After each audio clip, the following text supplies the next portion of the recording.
I'm having a hard time believing that a person that did as much as Prince did to protect his music and the integrity of his concepts and the integrity of his music, that he didn't have something somewhere indicating what his wishes would be if something were to happen to him while he was living.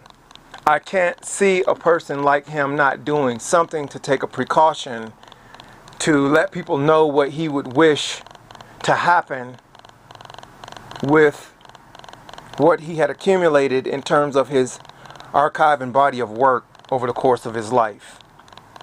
But I also know that he was faced with the issues that many people who have achieved great things have been faced with, and many people with great wealth have been faced with.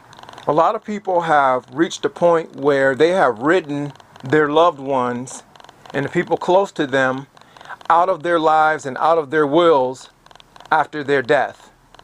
Because a lot more people in the last few years have been exploited to obtain access to people's possessions and their assets than we've seen in a long time.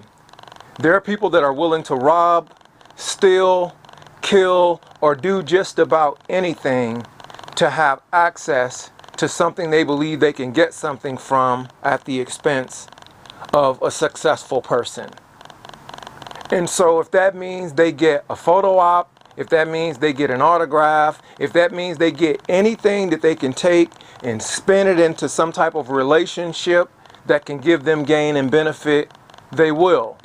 And so some people have actually been afraid to sign wills because you're almost giving people an incentive to make an attack on your life in order to give free rein to those they know will inherit what you have essentially signed off in your will. The protective mechanisms for keeping control and making sure that you can secure your personal assets has become increasingly difficult. Because when the idea of privacy becomes invaded and you don't have anybody defending your copyright in the U.S. Patent Office and the trademark system is in limbo because they don't have enough time to manage the cases. They don't have enough people who even understand the process enough to begin at even an entry level of how to defend people's intellectual property and the things that are their material and economic assets. It becomes increasingly difficult. I'm still personally shocked and I'm personally stunned, and I have not made any public comments yet about Prince because I am deeply affected. I am a completely straight man, but I really, really loved that man. I really, really loved that artist because he did something for all of us that was natural. I don't believe we will ever find another artist who can do what he did in total for music. This guy was able to push us beyond anything that we had even considered. This guy was able to make a guitar cry like a baby or sing like a lullaby.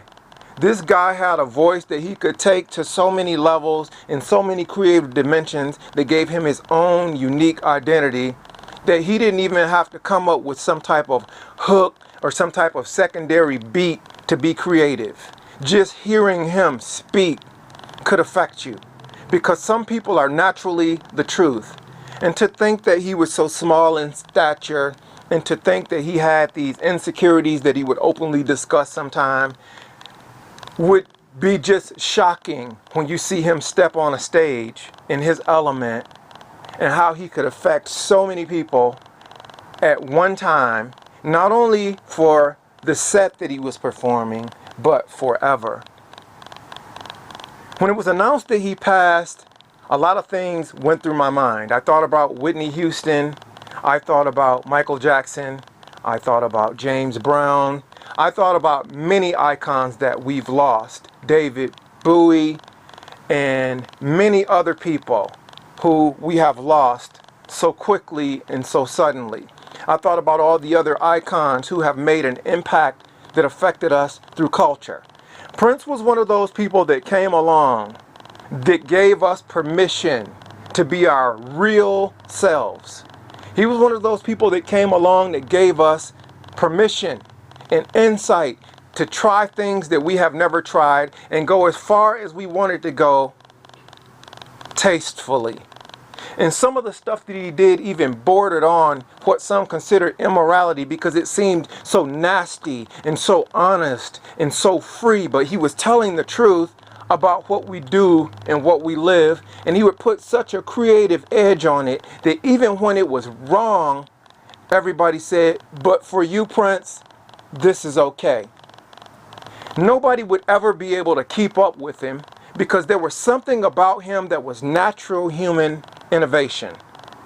He was already thinking about where the end means could be by instinct and nature. He didn't have to have anybody tell him to predict or do anything like that. Some people are very special.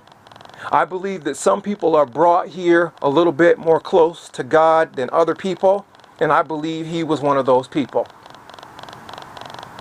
He, amongst the others that I've mentioned and many other great artists over the course of history, have come in and been able to do something for music that so many figures in the industry have utilized to be able to expand and expound upon their own careers. Some people had a pure ability to come up with something that we've never heard and that we've never considered, and something that just rocks the foundation of who we are. Prince was a guy that could do something that everybody's completely against and then convince them creatively that maybe they should consider it because they might like it. And when you're talking about creative people and what art is supposed to be, and the fact that it's supposed to make people think about things that maybe they have not yet considered, think about things beyond their expectation, to consider the unknown element and the possibilities that something is in this universe that can give us a vision and it is totally unseen and we are totally unaware of it. Prince was able to do that. He was magnetic, he was good looking, he was stylish, and he showed us what expression really means. He wasn't trying to be this person or that person, he was trying to be Prince. And he told everybody from the very start, this is who I am, and you're gonna like this. And you've never seen anything like this, and you've never experienced anything like this, but you're gonna like it. And this guy could take people that would otherwise be against someone like him and make them say, you know what? I need to consider this. Even if I don't like it, I've never seen anything like this. I've got to see this. And he turned his career into something that made all of us know him and be a part of him and feel him in his passing. I felt very devastated personally as a person who's a music lover, a music supporter, and who's been around just about every element of the entertainment game that you can be in without actually being in it. And I was personally affected because when you see enough people who are in the entertainment business, you know who the ones are that have that something that nobody can create or train except God himself, the creator herself. And Prince was all of that. He was biracial. And he challenged everything we thought about what it means to be human. He was all of it in one person. This guy could make you love. This guy could make you excited. This guy could make you fantasize. This guy could show you how to do what you didn't even know how to do. This guy could get to the core of human instinct and show you how to be your unaltered, unaffected, private self with a lover like nobody else in the industry. And there are some super gifted, talented people over the course of music history, but there will only be one Prince. When he died, the first thing that happens when people have amassed an estate of someone wealthy is that they have to decide who gets access to his possessions. You've got friends, you've got relatives, you've got associations professionally, you've got associations non-professionally, you've got your wife, you've got your lovers, you've got all of these people who come into the equation. You've got the people that are going to come in and say they knew you in some kind of way personally who maybe didn't. You've got your industry insiders who want something that they can get that would be exclusive, that they can still sell because they know that your spirit lives on even if you're no longer here. You've got all of this stuff going on, and it becomes difficult to know what you intended to happen with the part that means something in your body of work if you have nothing documented or nobody can find what you had documented. Sometimes you have predatory lenders, sometimes you have predatory record labels, sometimes you have predatory lawyers, sometimes you have predatory people who were anti-First Amendment against the arts and politics. You have all of these hurdles and all of these obstacles that challenge the probate and estate system on what happens to people when they die. What happens to people who are successful and who have achieved something or who have something that is sellable to the marketplace economically when they die? A lot of things can happen to people when they die because they don't have anybody to answer to when the person is no longer around. As a matter of fact, being an artist myself and being a creative, as well as a business person myself, I know very well what it means when people see more value in you dead than they do alive because they don't have to answer to anybody if you're not around. And so people had to come up with mechanisms on how people can protect and defend themselves in their work from people who exploit people in that way. Some people exploit people because of age. Some people exploit people because of sickness. Some people exploit people because of death. Some people exploit people because of injury. Some people exploit people because of things like mental illness and all kinds of stuff. You have to have some type of person that is your regulator. You got to have some kind of person that is your guardianship or what have you, because sometimes it is determined that a person is incapable under certain circumstances of being able to protect themselves in the amount that they have to lose if something happens to them. And if they don't have adequate security, or if they don't have some kind of way to defend it, they've got to have an executor or somebody that they can transfer the rights to, the power of attorney or something to protect their work. And it opened up the window to numerous cases throughout society and throughout the industry itself about what's supposed to happen with people's materials after they die.